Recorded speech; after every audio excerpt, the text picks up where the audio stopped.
And to Yemen now, where protesters in the country's two biggest cities are demanding political change. Crowds have gathered in the capital Sana'a following Friday prayers. They're demanding political reform. Now, in the country's second largest city of Taiz, thousands of people also took to the streets after Friday prayers, but state television on Friday was determined to show the government still has support. Well, joining me now, Abdrahman Bafadel. He's a former Yemeni minister and is now an opposition leader. Nice to have you back with us here on Al Jazeera again, sir. Let's just talk generally about Friday. And we're seeing continued demonstrations on one side by opposition supporters and state television showing how much support there is for the government. What is going on as far as you're concerned and from your perspective? There is a big difference between protesters of the opposition and protesters with the government. Those millions in the streets are protesting day and night, sleeping there. 3 months, now they're in the 4th month.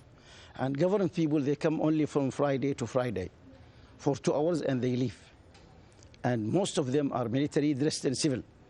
And they are paid well by the government, $250 per individual for 2 hours, as Reuters transported the news. Tell us then about the position of the opposition when it comes to these contradictory reports of the president returning from Saudi Arabia, not returning from Saudi Arabia. What are we to make of who is telling the truth as far as government officials and sources are telling us? And what do you know about this? Is he coming back or isn't he? I think he's not able to go back because he's still sick, suffering from inspiration, suffering from internal blood in his head and broken in the neck. Wound 7 centimeters here. Who's telling you and that? One of the lungs. Who's telling you that? This political report has been published. No, but do you have sources? Do you have sources in Saudi Arabia telling you that? Yes, I have my sources inside the hospital. Those who told me from inside the hospital. But I tell you, his return will cause civil war in Yemen.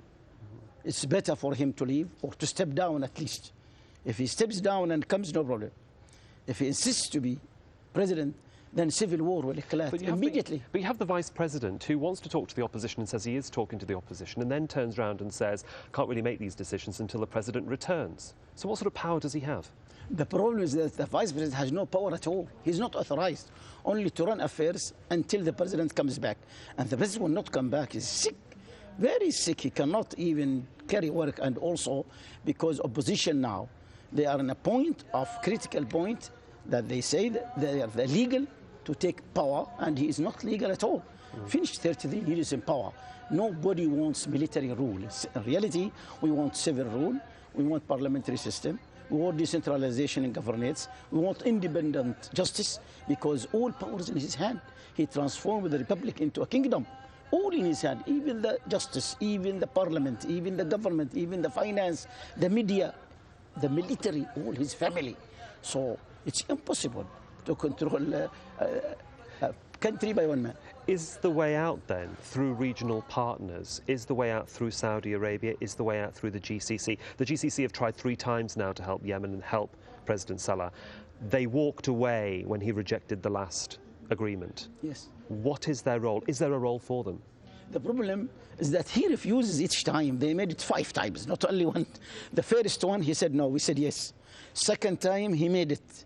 We said no, he said yes. Third one, we signed both. He refused.